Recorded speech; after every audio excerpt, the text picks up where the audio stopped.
guys, welcome back to Strong Successful Mail. So for today, I'm going to go over an email that was sent from a subscriber.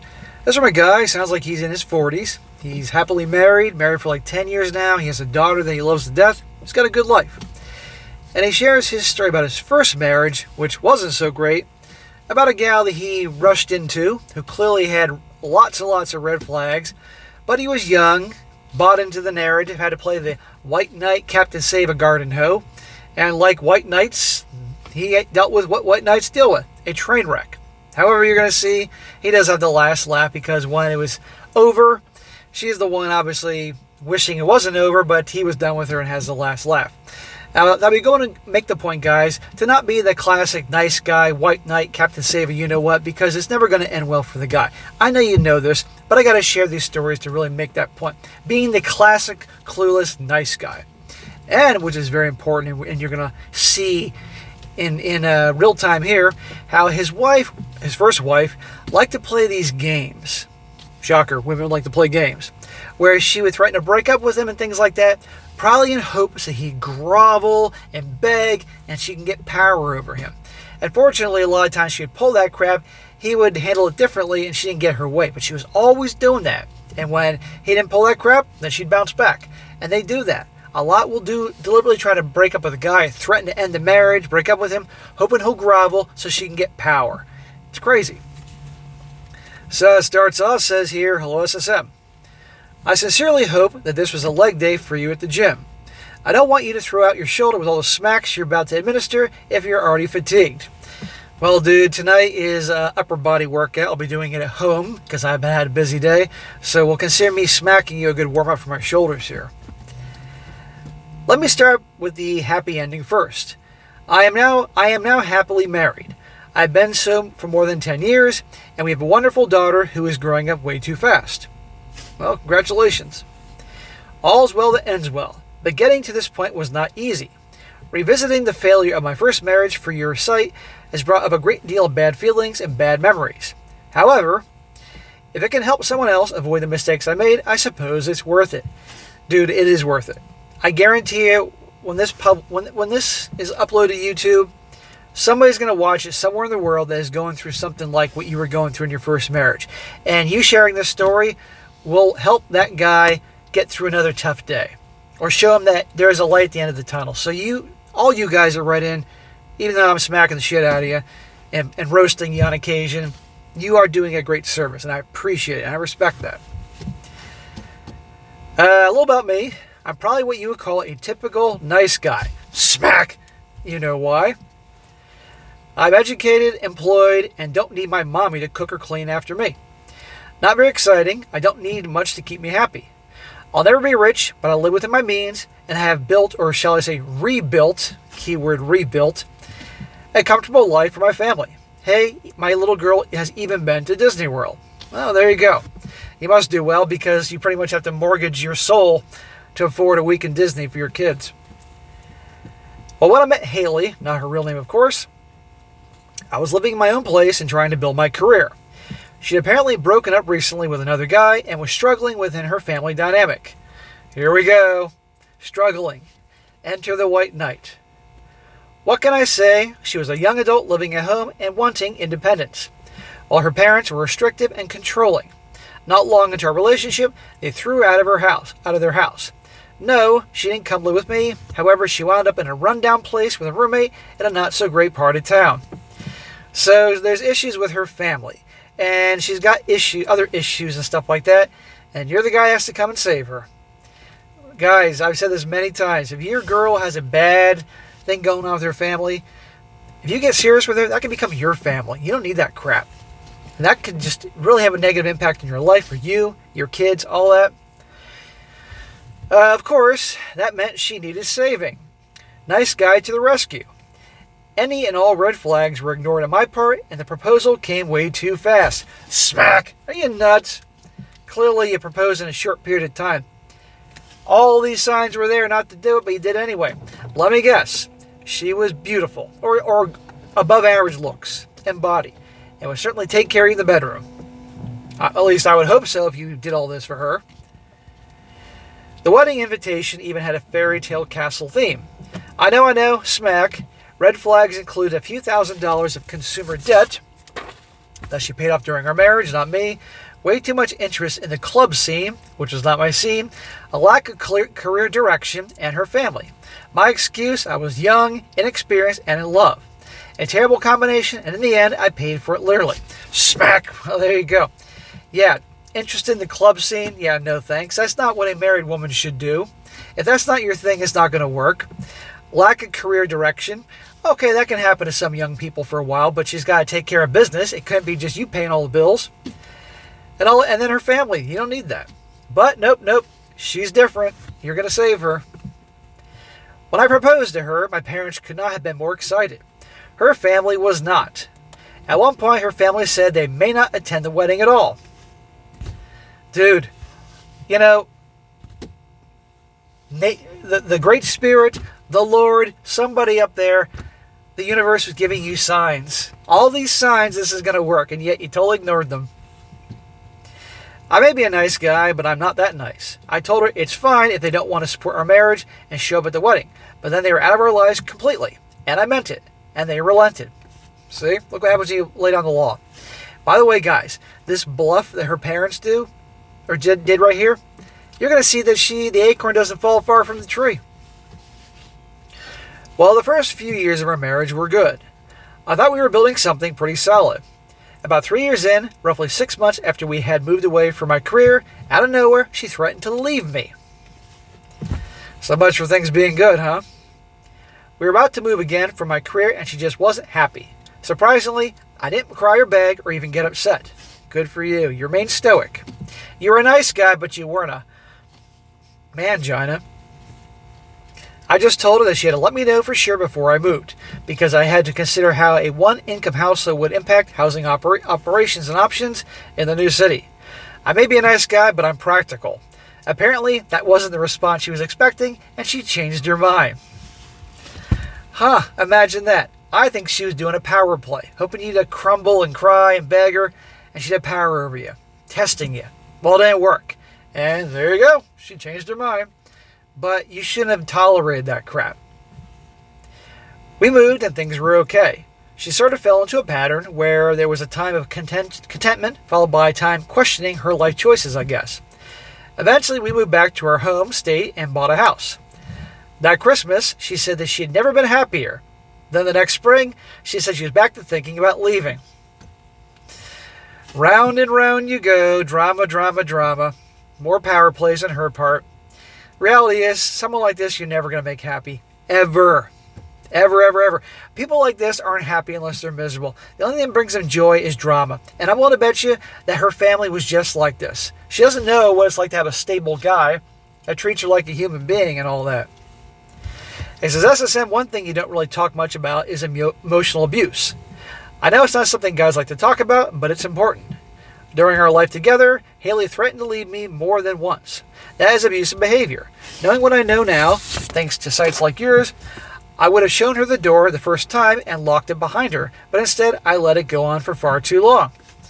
You did, but you were very, very young. You didn't know any better. You know now. But yeah, guys, and it goes both ways. Men can do the emotional abuse too. Now, here's the thing. As many are well aware, how many of you guys have been on dates and you talk about the exes, and always with these women, or the majority, it's always the guy's fault that they broke up. He did this, he did that, and usually the A word comes up. Something with abuse. He emotionally abused me or whatever. And maybe that's the case, because it does happen. But there's what actually is considered emotional abuse. People can debate back and forth on that. But yeah, it's repeatedly threatened to leave somebody and toy with their emotions. Okay, I can see that. The beginning of the end happened right before a short business trip. Instead of saying, I love you, as I left, she said, have a good trip. I may be a nice guy, but I'm not a complete idiot. I knew something had to change. I'm certainly not perfect, but I knew I deserved better than this. When I returned, she said that she was leaving. This time I didn't stop her, but I was upset. During that conversation, she actually tried to console me and said, and this is an exact quote, "You're a wonderful husband." Let that sink in, SSM. I'm wondering, but you're leaving. Make it make sense to me. Well, it's a lot like a girl breaks up with a guy, and she says, But you're so great. But you're such a nice guy. Any girl would want you, blah, blah, blah.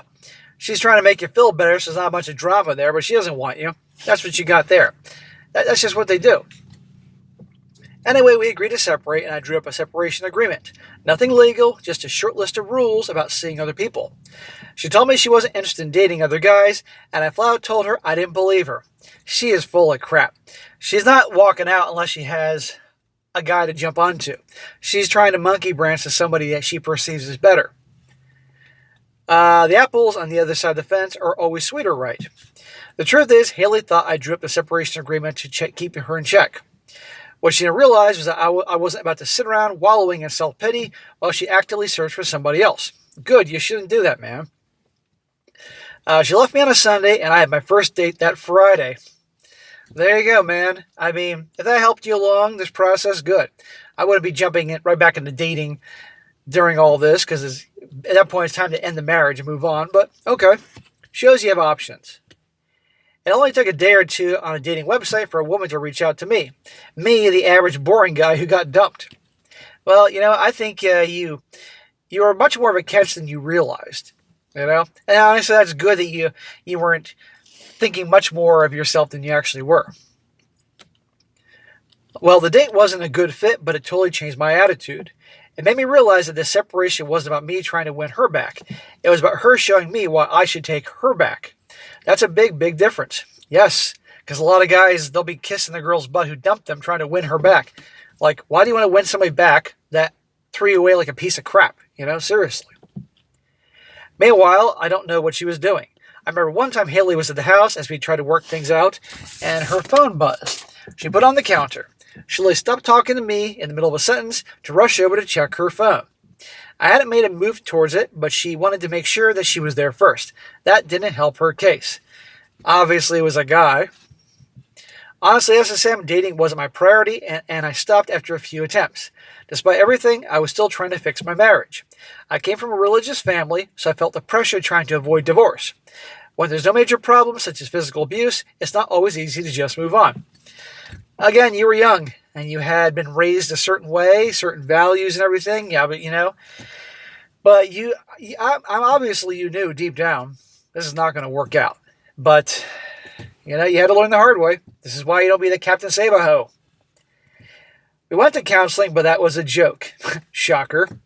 The sessions basically consisted of her complaining that I wasn't romantic enough, and the counselor being sympathetic to her. Shocker. My feelings and needs weren't a priority, either one of them. Shocker. While we had a handful of sessions, I would say overall they were not productive. But they did show me how incompatible we were, so maybe there was value in that. Yeah, a lot of times these therapy sessions are a bunch of crap, and the shrink, the counselor, sides with the wife. What you should have done was found somebody else, but if that showed you just how it's not going to work, then good enough. Well, after one of those sessions, I told her I couldn't believe she actually left me. Her response was, "I can't believe you didn't come after me." Talk about worldviews that were worlds apart. It was another strike against reconciliation. Here she said, he couldn't believe she left him, and her response was, "I can't believe you didn't come after me." Chasing after her. More of when she was threatening to leave him, she was expecting him to grovel. He didn't, so didn't work. She leaves him, she's expecting to chase after her. Nope, he's not playing that game. Drama, drama, drama, control, control, control. Well, still we persisted. I'll give you another example. At one point, we wrote action plans to each other to maybe find ways to fix our marriage. Dude, there's nothing that was going to fix something that was already broken. You two weren't meant to be together, and you're a good guy. You took the commitment seriously. She didn't. So you're just trying to force shit that isn't there. The differences in approach were monumental.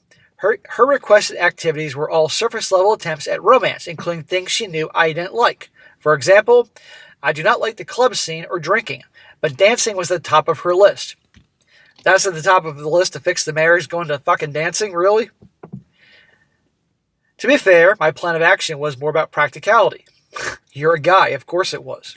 For example, I wanted her to become responsible for funding her own IRA. I also wanted to create a regular cleaning schedule for the house. Essentially, I wanted her to have more of a skin in the game, both financially and domestically. Haley literally wrote a big giant X over those ideas. So you're acting like an adult. a husband in a committed marriage. She still wants to behave like a single girl. It's ridiculous. Again, this is not going to work. After almost 6 months of separation, 6 months of limbo and indecision, the end came quickly. We were having yet another meeting, trying to come to some sort of restitution, some way to move forward. We had barely started the conversation when she said it. Wait for it. She started crying. Of course she started crying. That's the ultimate manipulation tactic. SSM, I see crying as the ultimate manipulation tactic. What did I just say? It doesn't work for me. In fact, it has the exact opposite effect. I get annoyed. I said something along the lines of enough with the tears. She got mad, muttered something under her breath about me, and stormed off. Because she knew you had her number. She knew you weren't fooled. Don't fall for the tears, guys. They can turn on the tears like that. I've seen this done so many times. And by the way, they can switch them off. Whoosh. It's like they all dry out. Everything's fine. Now, here's the funny part. After the brief meeting, Haley kept... I skipped a part, my bad. After that meeting, I went home. You might think that this next part sounds stupid, but I went to the mirror, looked at myself in the eye, and said, she's never going to be happy with you. Those 8 words changed my life. I had crossed the metaphorical Rubicon. No matter what, I was done, and there was no turning back. Thank the Lord, it's about freaking time. A couple of days later, I met up with her briefly and told her I would grant her the divorce that she wanted. She agreed, and I put the process into overdrive. Thank God. I mean, if she wanted this all along, you should have gone along with it, but obviously your religious upbringing was having an effect here. Now, listen to what happens next. Remember, this was her idea that she wanted the divorce. Now, here's the funny part of SSM. After that brief meeting, Haley kept talking to one of my friends, asking him why I wanted to get a divorce and didn't want to try and work things out. I'd be like, bitch, are you serious? For 6 months I've been doing all this stupid therapy and crap, and you're wondering why I want to end it with you? Drama, plus gaslighting. In case I haven't been clear, she dumped me. She wanted a divorce. We had 6 months of failed attempts at reconciliation, but when I finally agreed, she wanted to work it out. This also helps her paint this dude as the bad guy here. I think this goes back to just like her parents bluffing with the wedding invitation or the wedding. To get power, to gain power, she pulls this crap, and then when it doesn't work, then she, caves. In this case, she complains. He doesn't want to work on the marriage. Although she came into our marriage in debt, she walked away with half the equity of the house, the newer the 2 cars, and more. Of course she did. I had to refinance, which cost me tens of thousands of extra dollars over the life of the marriage, or the mortgage. I've been told I got off relatively easy. The entire process hurt, and I'm sure you can tell there's still some lingering bitterness all these years later. Bro, I don't blame you. But I'm telling you, when the divorce was official, I remember leaving the courthouse and feeling as though an enormous weight had been lifted off my shoulders. Yes, that's what all the guys say. I got a buddy right now that is going through this crap. It ain't over yet, but pretty soon it'll be over, and I can imagine the weight will be off his shoulders. That dude's going to have a party when the whole thing is over with. So SSM, what can your viewers learn from my tale of woe? Well, we can learn a lot, but let's just see if you learn. Number 1, you are not a white knight. It's not your job to rescue a woman from her life choices. Amen. Number 2, make sure your lifestyles are compatible. Opposites may attract, but they likely aren't a great foundation for the long term. 3, pay very close attention to a woman's relationship or lack of one with her family. That is and will always be part of her, just like your family. For better or for worse, it is part of you. I've been saying this since day 1. 4, if somebody truly threatens to leave you, they're already packed their emotional bags. Let them go. Yes, exactly. Finally, SSM, I know this is way too long, but I wanted to reassure your readers that there are still some good ones out there. As I said before, my wife and I have been married for almost a decade, or more than a decade. She never bugs me to go clubbing, and her family has embraced me from the start. There was no castle on the wedding invitation. Best wishes, the nice guy. Well, nice guy, I'm glad things turned out well for you. But here's the thing. You obviously learned along the way. You did nice guy crap. The white knight thing and all that, and rushing into the marriage. But you had points where you obviously stood up for yourself and didn't take any crap. So you even then were light years that had a lot of guys, okay? And obviously that experience helped you learn some things, which probably helped you attract your wife in the first place that you have now, and kept you from making mistakes maybe you would have done in the past. That helped with your marriage. And of course, you obviously found one of the good ones. I agree with you. There are good ones out there, but sadly, they are scarce. So, but anyhow, bro, good job. I'm glad you got a good life, the family, the wife, the kid, all that. I wish you a great life, and also with your daughter. And your daughter can see in you and your wife a good, happy marriage, and you a good leader, a good, strong father. And that way, hopefully, she'll seek out a guy like you, not some of these Chad and Tyrone jackasses out there, or one of these weak-ass bitch guys, which will lead to a bad marriage. So you're going to set the example for her as well. So really good. So guys, there you go. She, at the end of the day, she was nuts back and forth, but that's how a lot of these gals are. They'll play these games to get their way. Don't fall for it, But our guy here, he has the last laugh, as a lot of guys do. All right, guys, that is it for today. Be sure to comment down below. Let me know what you think about this. Be sure to like the video, share with your friends, and subscribe. I'll catch you next time.